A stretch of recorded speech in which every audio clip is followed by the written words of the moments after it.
Jasad Suyono 67, bos sawit di Kabupaten Indragiri Hulu Inhu, Riau, dibuang ke sungai usai dibunuh 2 orang pegawainya.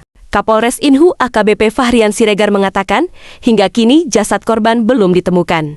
Pencarian dilakukan sejak tanggal 28 Mei tahun 2023 setelah polisi menangkap 2 pelaku, Arisa Putra 26 dan Virus Favo 24, ujar Kapolres Inhu AKBP Fahrian Siregar, Jumat 30 Mei tahun 2025.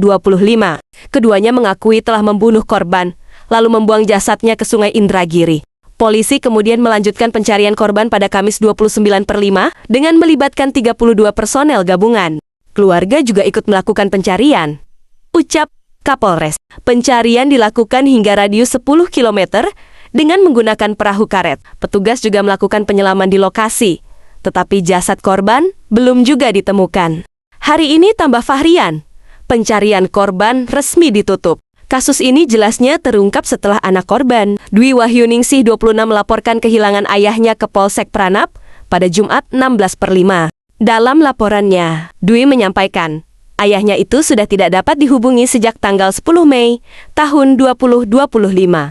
Berawal ketika saksi bernama Asmardi, mantan ketua RT di Prapan, menghubungi Dwi pada Selasa 9/5 pagi. Asmardi yang setiap hari bertemu dengan Suyono, pagi itu merasa heran karena tidak dapat menemukan korban. Merasa khawatir, Dwi kemudian menghubungi tersangka Ari yang juga pegawai korban. Akan tetapi, Ari saat itu tidak bisa dihubungi. Dwi berusaha mencari informasi keberadaan ayahnya, tetapi tidak berhasil ditemukan. Hingga akhirnya, ia melapor ke Polsek Pranap. Polisi kemudian melakukan penyelidikan hingga akhirnya mendapatkan petunjuk ponsel dan motor milik korban ada pada Ari dan Virus.